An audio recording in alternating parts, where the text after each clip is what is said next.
Me live. Alrighty, so it's our first little live and a little background music here. Hopefully, it's not overpowering me. Thankfully, this is royalty free stuff. I'm using YouTube to use YouTube. No comment. So, guys, we actually have a little bit of gun work today. I have here an FN high powered. First things first, this is a real firearm, so we're going to show free and clear visually and physically inspect. Look away. Visually and physically inspect.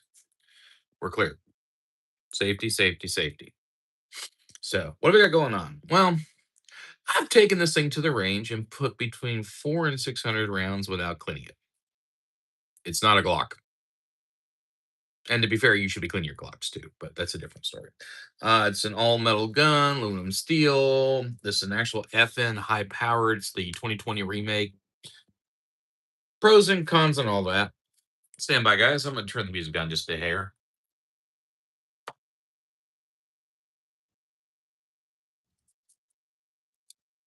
Sorry about that. I was getting too loud even for me. So, what do we have going on here? Well, it needs to be cleaned. It needs to be cleaned. Now, this is not a GP35. And while I do like the backstrap redesign, I do like some of the ergonomics better than I do with traditional GP35. It's more comfortable to shoot. I'm 50-50 on some of the changes. Like they've eliminated a lot of the pins and roll pins and gone to spring captured. Um, yeah, no comment. The takedown is different. It's actually an easier takedown, so I do like that. Now, here's the thing: YouTube rules say I can't show you how to take this down without getting severely penalized. And the goal is to get the channel to grow, not getting my PP slapped because of a pew pew. So I can tell you that there is and then this is several inches away from my face. I know it's a bad angle here. Sorry, guys. There is a potential takedown lever that may or may not exist on the outside of this firearm that you simply would swing once in the proper notch to make your life 10 times easier. Once it's in that position, like you would most firearms, you simply release the slide tension, and what do you know? And I still can't show you the removal of the barrel and the guide rod assembly. YouTube, really? Oh, it's bad. If you've ever taken apart any modern Browning tilting barrel system, you know how to do this. It's not even a 1911. There's no forward bushing capture. It's the same as you would any other. So now I do have the parts are separate. I just again I couldn't show you disassembly. So I'm gonna tilt the camera down here, guys, so you can see all your various parts. This is your field strip. This is your field strip. You have barrel here and proof that I actually do shoot it. You can see nice, good barrel wear here, which I like. That actually tells me, hey, I'm making great contact, and you can see yeah, you can get in here and you can see, hopefully, see how the corrosion and stuff on there. This is blued. It is all blued component, blued steel on both. Polymer grips. I might see about getting some wood ones later. I do like the brown grips.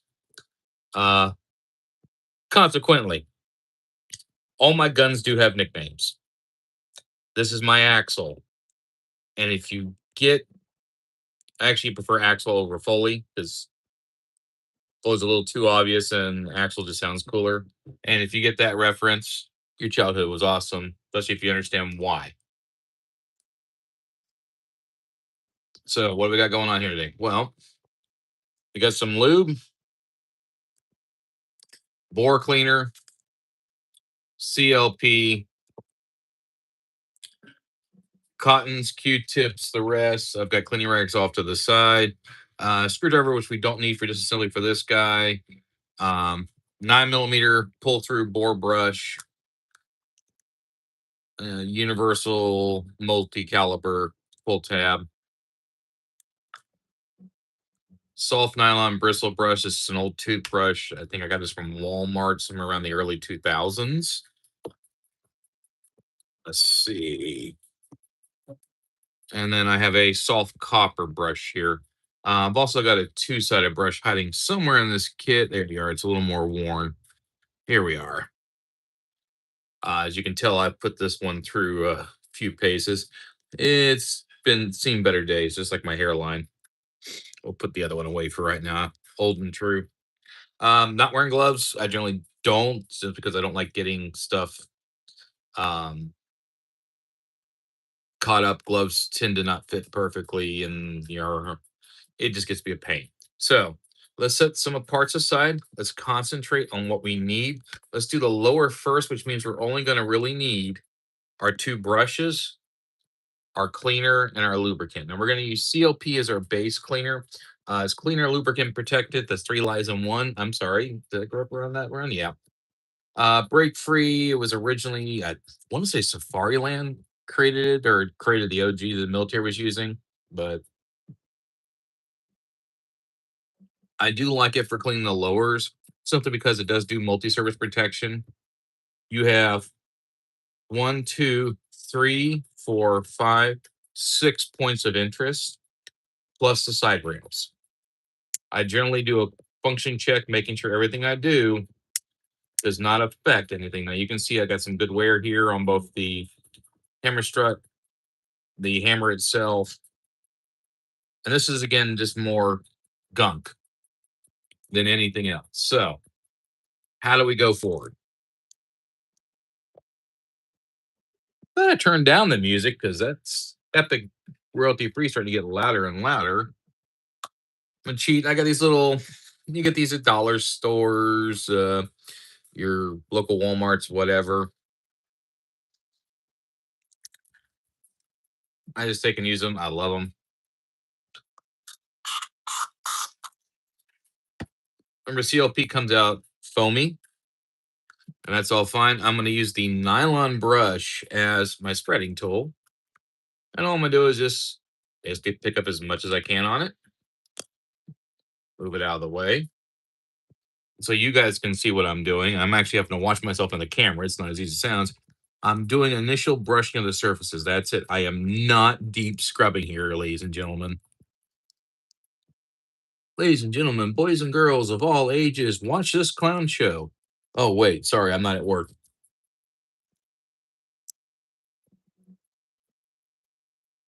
So I'm pretty sure YouTube's not going to push this live simply because it's the algorithm seeing pew pews. So I'm just going to keep it rolling. Y'all can catch it up on former livestock.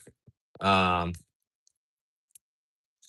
those that stumble on this channel, I do everything. My channel's been described as ADHD, sometimes without the H.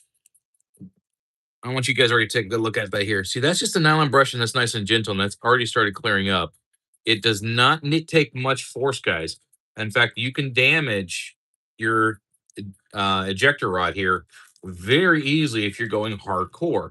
Now, all I'm doing is give me a nice, good, gentle rub here. I am not hardcoring it at all. Now, I am going to come behind with a copper brush in certain areas because the wonderful things it does. Yeah, this is me just working on base caffeine in the morning. Sorry, guys.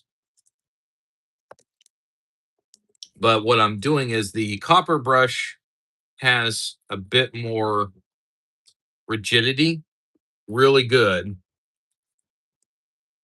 Hey guys, sorry, let me go turn that down even further. I'm sorry, guys. I apologize.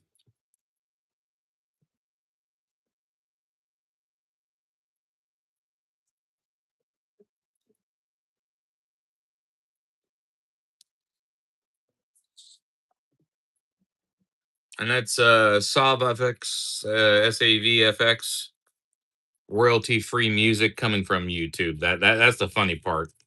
It's YouTube from YouTube. Credits where credits due. See, I'm using the copper brush here, and I'm just attacking very gently, guys. Again, there is almost no. I am not driving this in. All I'm trying to do is just get in good, gentle, firm pressure into these points. I will get the back of the hammer when I get to reassembly if it need be, but generally speaking, that's a relatively clean point. Like a 1911, the hammer hits the firing pin, doesn't contain the firing pin itself. So this does get there's some obviously gap there, but which will allow the gases and blowback of various debris, but it's nothing compared to say a revolver hammer that actually protrudes all the way in and does the actual striking. So it's a hammer firing pin in one, where again, this kind of design, just like most Browning designs, the firing pin is separate from the actual action. You would think more parts means more complexity and more prone to breakage. God bless John Browning. He figured out very quickly that this actually made it more reliable because it was less overall wear on certain parts. And when you have a purpose built part, it does make life a lot easier. So I've got a little just Walmart shop rag. I think it was a microfiber I used to clean my car at one point. They got too dirty. I'm just wiping down the surface stuff. I'm about to come behind with a Q-tip, but what I'm wanting to do first is look at any of the obvious surface stuff that I might have missed. And from what I'm seeing here, guys, it looks actually pretty solid. So let's get in with a couple of Q-tips, using the generic term, not the brand name, for legal purposes, although these might actually also be brand name ones. This is why we get into those little nooks and crannies, ladies and gentlemen. Hopefully you can see right in here. I'm getting in front of the trigger assembly into this little shoe. You do have quite accumulation there, as again, as that pressure forces the gases and all the unburnt powder. That's basically what that is unburnt carbon and powder, which is very corrosive. Although compared to traditional single left or triple left black powder, like what I use for reenacting, it's nowhere as corrosive as that is. So we're just getting in there. As much as the Q-tip manufacturers are talking about, oh, our products are made for baby safe, and that's what we market to. Oh no, they love us gun owners. They absolutely do, because we use far more cleaning a gun than you would an average household cleaning their ears every week. Consequently, Q-tips are pretty dangerous for cleaning ears, guys. You need to follow that on through. There actually is your doctor's recommended advice. I'm trying to get in through the front of the trigger bar here. If you notice, I'm not doing a full takedown. And we're just getting all these little nooks and crannies. And what we're looking for is removing as much of the corrosion as possible, clean functionality. That's what we want. We're not looking to do anything extra, guys. Now, we do have some natural leakage of, again, just the CLP cleaner. And we're actually going to take a little bit of CLP and we're going to wipe down the entire mill surface. When I say a little bit, I mean a little bit. It's not going to be shiny. We want to provide, again, that protection against all the little damages that we can do. I'd rather get in here with my finger and a rag than to try to shove 50 million Q-tips in there. And what I'm doing is just literally taking that rag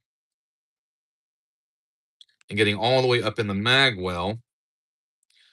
And I'm not going to completely pull it through because I can damage, again, that ejector. What I am trying to do is use my finger, and hopefully you guys can see it, to work in all the surfaces, especially the front here and the trigger side. And here we go. There we go. I'm just using the finger to move the rag around, and then I'm pulling it on out. And you can see I even caught some of the junk here in the mag well, but you can also see in there. And hopefully you can see it as well. I've got a good lighting in there where I can see it really nice and clean.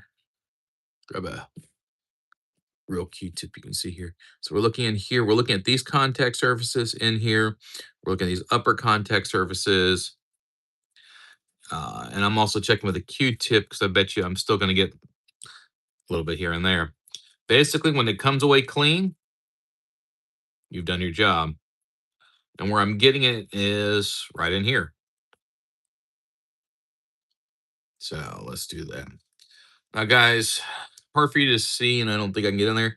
There is a spring-loaded component up in here. To be fair, I'm not sure on that end. Maybe my FN experts can tell me more than I could on that. FN doesn't actually offer a factory armor's course for any of their firearms outside the United States military or their governmental agencies. Their attitude is, with limited exception, only FN should work on FN. So they've become the new H&K. And they didn't like me defining it that way. Well, train people, and I won't bash you. So, all right, guys, I'm actually okay with it. I'm pretty comfortable with the assembly disassembly here on that, or excuse me, the cleaning it up to the disassembly. I was playing with a disassembly arm that doesn't exist per YouTube. So what I'm gonna do is take a clean patch that would normally be a barrel clean patch. I'm gonna leave that CLP alone, but I am going to use the same cup, and I'm just gonna spray it. Put it in there. And you can tell I barely hit it. Barely any contact. That's all I need. Yeah. And all I'm gonna do is just give it a wipe down of all the external surfaces. I don't even care if it's even at this point because it's not gonna matter. Because I'm gonna come behind in a second with a clean rag, and I'm gonna basically spread and remove all the excess stuff. But what I want to do is I want to manipulate the safety, get underneath it, around it, the back strap, all of it. I want to get all the external surfaces I can. Just pull. This is came from a hand towel. It was actually a thin one that uh we for I want to say the business name, but I have a feeling they don't want their self associated with guns because it's a cooking store out of California chain that I did work for as instructional chef. We had a bunch of old hand towels that were for some promo years ago. They didn't give them all away. They just kept them. Finally, they're like, just give them away, get them out here. Um, we can't have them anymore. There was still a ton left over after the customers are gone, so I took a couple of home and I've been using them ever since. I actually like them, and I do actually reminisce on my time with that location despite some problems, but that's for another video. What I'm doing here is I'm not cleaning it. I am just removing the excess CLP, the excess lubricant. And why am I removing it? You think more lubricant means more protection. Well, yes, it also means more debris. Too, this is a blued steel. It doesn't take much, guys. The surface should look just slightly shiny, not wet. Like if you all can see that there or not, that's wet. That needs to get removed. And what you're going is uniformity. This is where literally I just wrapped my finger over the end of that. That's all I've got here. I'm moving actions around. I'm moving crap away. I'm looking for, especially with such a clean towel, I'm looking for dirty spots as well. But all I'm doing is just trying to make it even. Remove any wet spots and just keep wiping, just keep wiping, just keep wiping. Yeah. So, guys, I think you're going to end up seeing all this in archive for what it's worth. I'm sorry. Um, I didn't share it to socials, and to be fair, it's too little, too late at this point to do that. So, if I was on YouTube or on my desktop and doing it that way and sharing instead of my mobile, be a different story. I've got like 15 webcams hiding around here at some point when I was twitching. I do mean the streaming platform, not the other questionable as a result.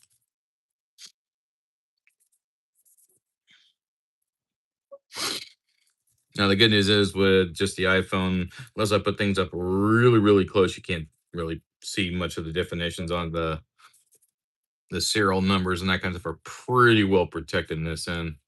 Um, and it's a registered warranty firearm and all that too. So like Effen's got all my info on this one. They had to in order for me to send it off for repair. So while I got this in hand, let's talk about the repair I had from FN. Where this differ, a good example where I talked about spring capture parts versus pinned in the classic GP35s like 1911s. This back strap up here is also called a mainspring housing. And the newer models, that mainspring does actually clip into the frame. There's a nice, good metal part there. This back strap then basically becomes interchangeable back strap on the new model, the 2020 Plus. Not a bad design. But rather than having a basically, and this reason why this grip doesn't curve here, it actually extends out, is there's not a pin here. In the 1911s to this day and the older GP35s, there is a pin or a roll pin. Usually it's just a standard push pin that locks this component to the frame. This is a spring-loaded component. There is a spring-loaded, it's a little aluminum latch bar with a metal spring, and I swear it's a plastic housing in there, although they say otherwise, with no comment. That housing had broke, and they had to reinstall the internal components and then reinstall the mainspring. Now, that's one of my gripes of this thing. I do like the semi-aggressive, and it's the same pattern here. If I had to guess, it's probably only maybe a 22 GPI or LPI, excuse me, stippling. It might even be finer than that.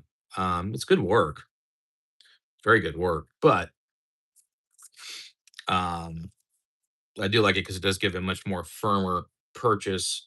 I can sit there and I have a good grip, whether I've got gloves on or not.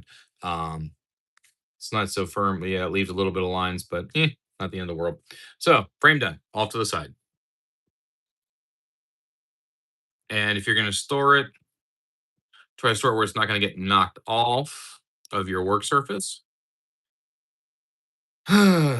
Okay, slide time. So, you can see we got great corrosion right here. You've got a lot of good little internal bits and whatnot. They recommend you send it in for cleaning after so much. Laser engraved logo, a few other stuff. So we've got a good little bit of CLP in there. I'm gonna go ahead and just shoot just a little extra. Why? Because I'm crazy. I'd rather have too much than not enough. And again, we're just going to saturate our nylon brush as much as we can. And we're gonna go to town. And again, I am not scrubbing hard. I am not putting forceful pressure. I am just brushing the surface of all these components. Now, when I do this, I am getting in left, right, and center. We'll get into the barrel and the guide rod assembly here in just a second. We're going to have to use the copper end brush here. Now, for the slides, one of the few that I'll sit there and I will scrub the outer surfaces too, because again, you're talking about 9mm lockup. So we have all these other surfaces here. This I am putting a little bit more effort and energy to, guys. I am definitely gonna come behind with a copper brush. And you can see right here. And yeah, mine just comes with a semi-adjustable rear. It's when I say semi-adjustable, you need a tool to adjust it. So technically it's a fixed sight, but they can call it what they want. Um, and I'll probably get a new stuff in here. So, before we get too far along. So you can see it. This is part of their safety action. It's what this moves out of the way to allow the firing pin to move forward. Rather than having a plunger, it's a sidebar. You can actually see where it initiates right here. So it's not too bad. So I got a good coating of the CLP. Now we're going to go in copper.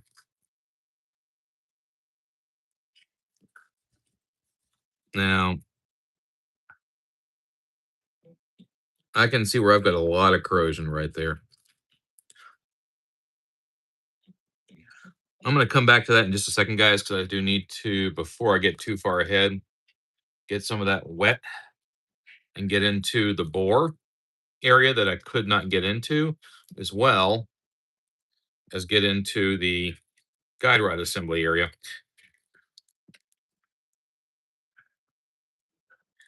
Yeah, I don't know why this thing keeps getting frayed.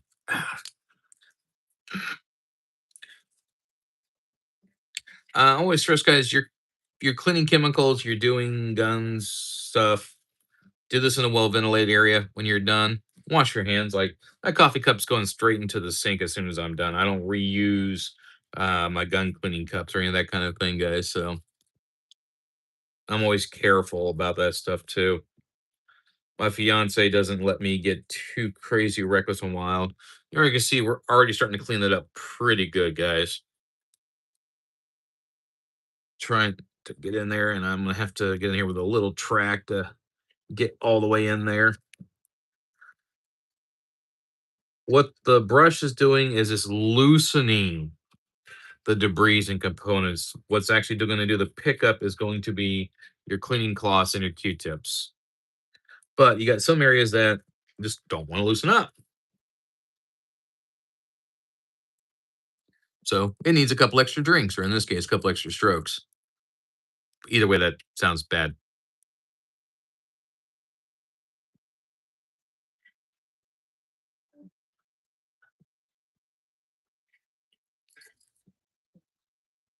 Big coffee.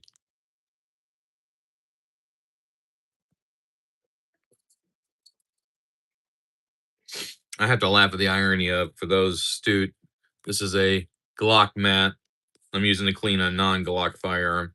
Surprised neither have combusted into flames. Although for all your Glock fanboys, without both H&K and John Moses Browning, your gun wouldn't exist.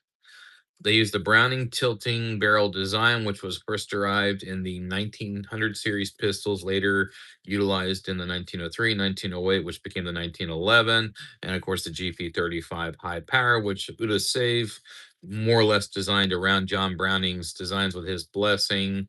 John Browning did have some input into that firearm before his death, but it was really Save's gun. Um, Tons of great history channels out there on that, guys. I highly encourage you to look up. But striker mechanisms, first commercial successful striker mechanism actually came out of the HEKP7, along with the first pistol octagonal barrel for commercial systems. Same thing. So those two things, Yoda H&K clockwise.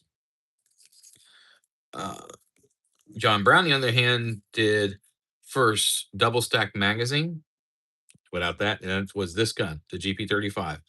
It was due to safe again, but he took a 1903 9 millimeter. I think it was, or actually, I think it might have been 32, but managed to make a first double action pattern magazine. If you look at the early Smith and Wesson Gen 3s and Gen 2s, actually Gen 4s too.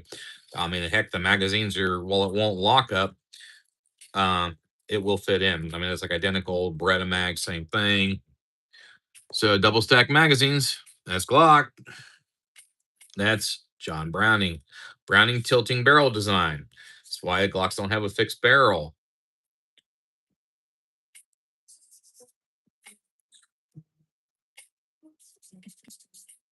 Let's see what the pickup difference is there. All right. Let's put the good rag aside for now. I don't need dirty. But a lot of stuff came from previous designs. Gaston. Nobody shoots like Gaston. Nobody collects horse semen like Gaston, too. Sorry.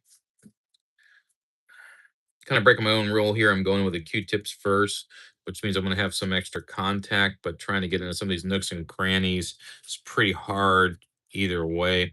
Like, I can't get in there, guys. Even if I try to pull the spring apart, which could potentially damage the gun, I'm not going to be able to get in there. So what I'm trying to do is the best I clean. That's also why I didn't sit there and shoot CLP right into this joint, because that is a place for debris and dirt and just gunk to get captured in. So all I'm doing is getting here and cleaning what I can with, well, what I can.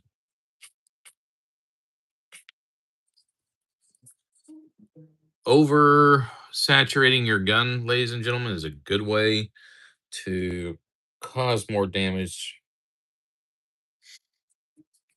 than you're trying to clean. So, all right, now let's go in here and start wiping. Get me, you little bastard. I need you later. But yeah, no, a lot of your sorry guys, and again, my channel is ADD for a reason. I just call it Jazz's ADD life, but whatever. Um, all your Glock stuff came from other different firearms. Gaston just put them all together into one package, albeit it was the correct package. Um, I mean, Glock's still the most commercially successful firearm in modern times. Still not the most overall successful firearm. That still goes to John Browning and his 1911 design because it's still being produced and actually even still being utilized by military, including some U.S. units. Mark 45 for MARSOC. Not to mention, and GWAT, we still saw it deployed with everybody from Navy SEALs, Special Forces, and a few other units that were allowed to pick their own guns. They often picked, they wanted a 45, they wanted a less complex firearm. So Glock 19s were very common, 1911s are very common because they handle all that stuff well. Hell, Delta used 1911s up until the late 90s, early 2000s when they switched to Glock. And even then, a lot of guys still carried 1911s. Now, Navy SEALs, it's just select guys. I think Chris Kyle at one point used a 1911. If I'm not mistaken, he did. If I remember from the actual his autobiography book. Um, which say what you will on that.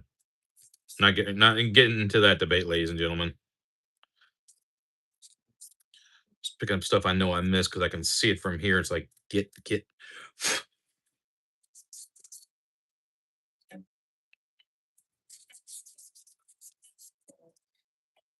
Well, this playlist really is run the gamut.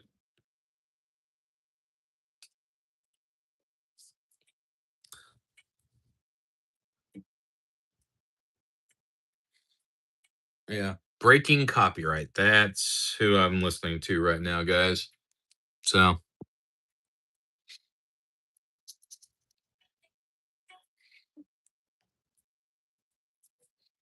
yeah, if you notice here, we've done or almost done with the two largest components. All right, that's pretty good. So, where is my, yeah, CLP? Okay. We do the same thing here. We're only about 30 odd minutes into this playlist, including some screwball stuff. And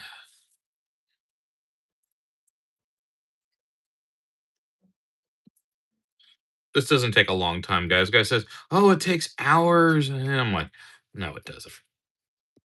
Do a good field strip and clean. Does should take no more than an hour for in a particularly dirty pistol, and this was a fairly dirty pistol.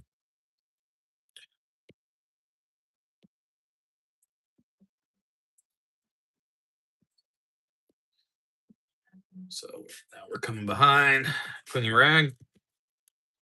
Like I said, I'm not trying to make this shiny. I am just trying to even out everything, get into all the nooks and crannies, getting the slide serrations, make sure I'm not getting debris caught up in the sight.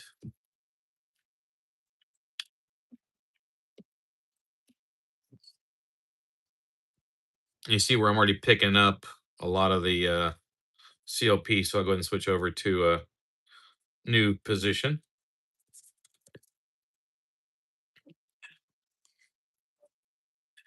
When I do the serrations, I tend to go with the grain instead of against it. Against it's just gonna piss you off.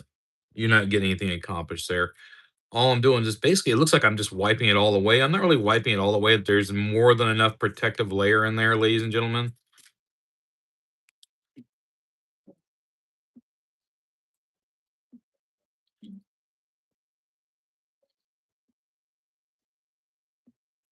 Clean Q-tip just to pick up anything that might have gotten in there. Good. We're good. Awesome. Now, this is where I use lubricant. And I don't use a lot. And I take it from the back end only, and I just give it a little squirt with a needle applicator coming in. That's all you need because, for one, it stays there for a long, long time. I'm going to go and hold it vertically and let the lubricant work its way down. But ultimately, when I put this onto the frame, it's going to work that lubricant into every possible nook and cranny. You don't need to sit there and go and squirt all that stuff in there and create a bunch of problems. Don't. In fact, I'm going to put this over here, open up my vise, just let it sit there and rest in the vise. Let the lubricant just drain its way nice, good, and down, ladies and gentlemen. Uh, so, plastic guide rod. Not really much we can do with this. We're just going to take what's left of the brush, just scrape a little CLP on it, rinse, take it off by hand. I don't like plastic guide rods. I prefer metal. The spring, same thing, same thing. There's more than enough CLP on this to do its job.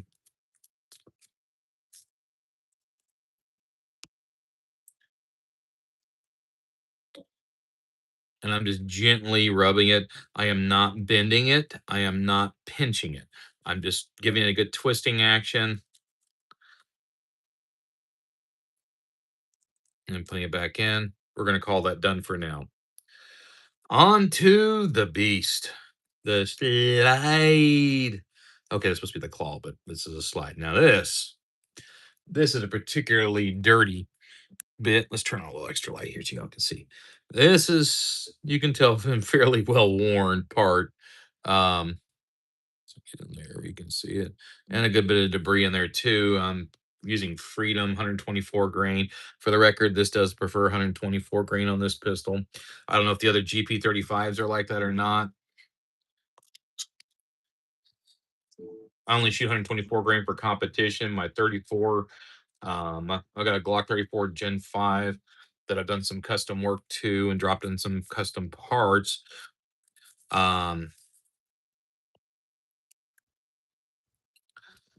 It's got a Glock performance trigger with a ghost disconnect. It's got a Glock store tungsten guide rod with a little extra oomph on the spring power. Um, I went more for reliability than lower recoil. I shoot 124 grain out of that.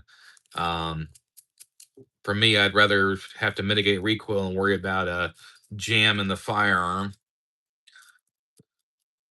So now this gets a scrub.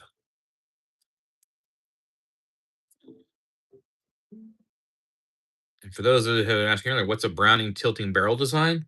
See here where this is hooked, it comes out. When it recoils, the barrel tilts. Tilts on this lug attached to the frame. Round goes in, and it goes back to lockup. Browning tilting barrel design. On the 1911, they use a link. Later models use this kind of platform.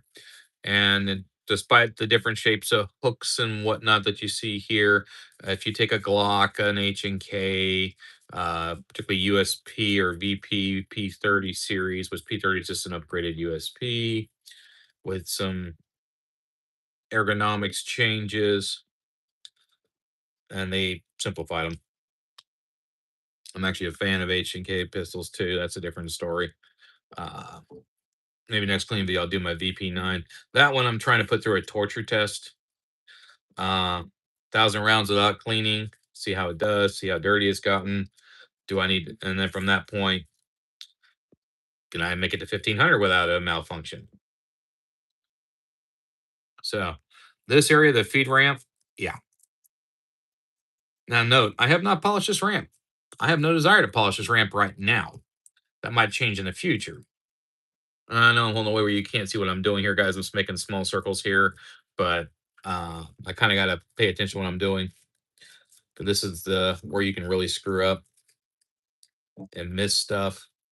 Because I am giving this a little bit more of an aggressive scrub, and you do not use steel. I don't know how many times I have to say it. You do not use steel, copper, or brass. I wouldn't even use aluminum on this thing. Yeah, let's clean that up a little because that is gnarly. Ugh. Mechanics and gunsmiths, we never stay clean.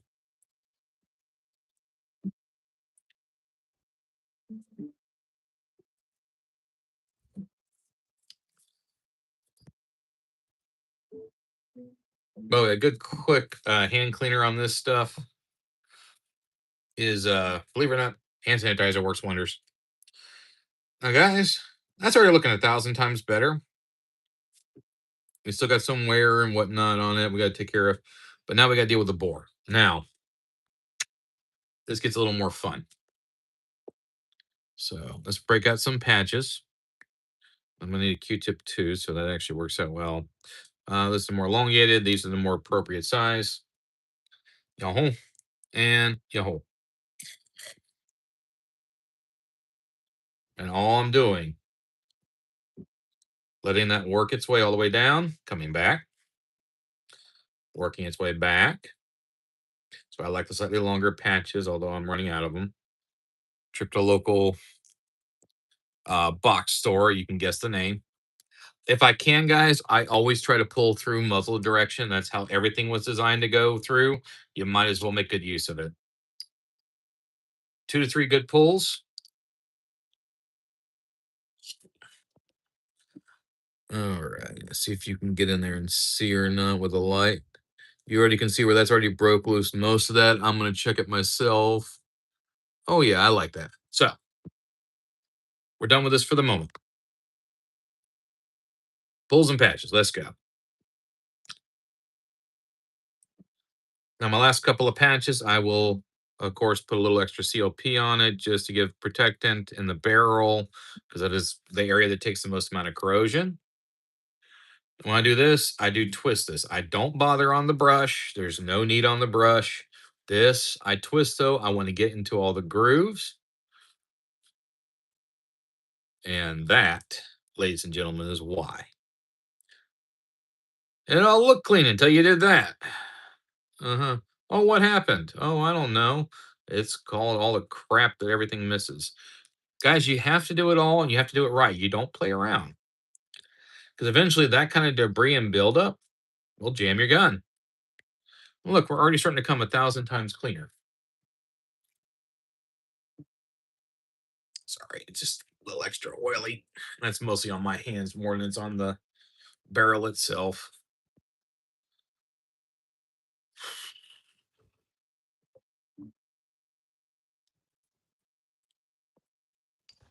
So once I start getting clean patches through, I want to make sure I have 2 clean, solid patches. I'll spray a patch with a little bit of CLP. And you see we're still getting some carbon, so we're going. Then I'll spray the patch a little CLP. Then I'll pull 2 more clean, dry patches through that A, picks up anything that we might have missed, and B, it removes again that excess buildup of. So we're just getting a little bit on the tail here. I'm actually wondering if it's coming from somewhere in the muzzle that I might have missed in the crown. Yeah, it's coming from the crown. So it's not the barrel. All right, I can live with that. Yeah, see, that's where it's coming from.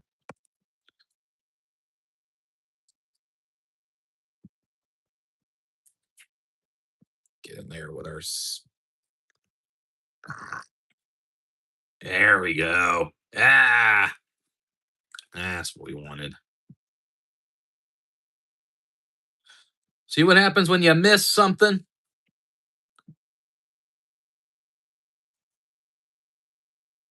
So,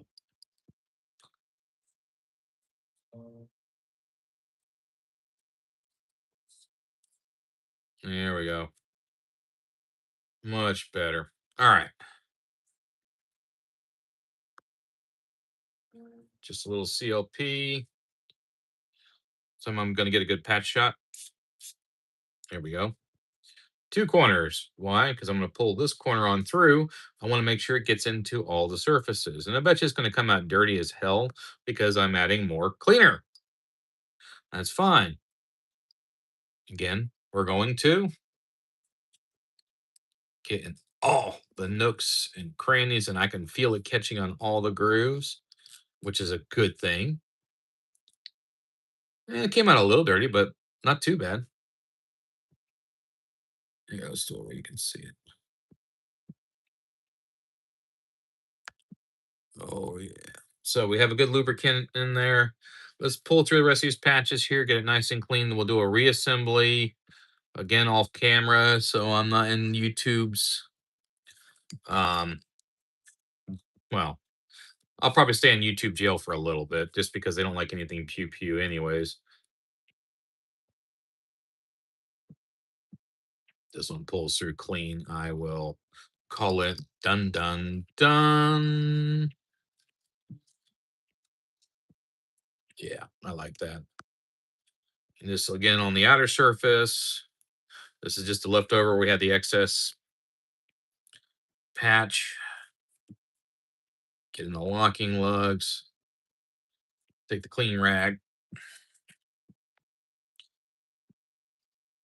And all I'm wanting to do again is I'm wanting that even surface. It should have a shiny satin surface, not an oily glob. I'm liking it. I'm loving it. So all here together, all looks good. Through the magic of off-camera bullshittery, she goes back together. If you've ever reassembled a Glock, modern pistol, whatever, this is the exact same way. GP35 is the same.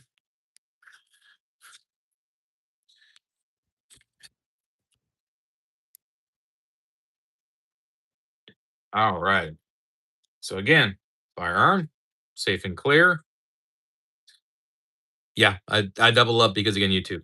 So here's what I'm doing last. Forward and backwards, at least 10 times, 20, 30, however many times you feel is necessary, guys. And then again, I'm going to take my clean rag and I'm going to look for any spots, anything I might have missed, trying to get that good, even coating. I think YouTube exactly showed this live to 0 people, which is not a surprise given how the algorithm works. All right, guys. That's pretty much it on that one. Hopefully, you found this in archival. Once it comes up where I can actually post it as an archival release, or I can download it and then re-upload it as a live release, which kind of sucks and it dumps down the quality, but that's live. Add a coffee. The horror. I'll be fine. To be fair, I cheated in Dead DoorDash this morning because my stuff's in the dishwasher. It's one of those days. But yeah.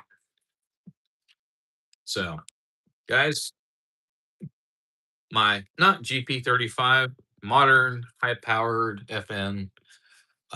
That's your standard clean. It's really no different than what you have with most of your pistols. And I really wish I could show you the takedown, because the other takedown disassembly videos that are on YouTube, they don't do this one. And I kind of know why now, having one versus one of the older GP35s. It's a different procedure. This is actually a lot simpler, but like an idiot for 10 minutes, I'm sitting there like, where the hell is this part at? Why doesn't work? This isn't coming off. Look over. What's that? Go look at the manual. Takedown lever. Boom. All right, hey guys, including my bullshittery,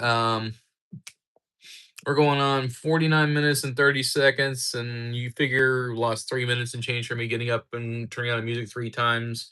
Probably 10 minutes to me just rambling on. 45 minutes. We'll just call it 45 minutes to clean. And this is an all metal pistol that you have to get full surface coats, everything. You've got a Glock or another polymer gun. Um,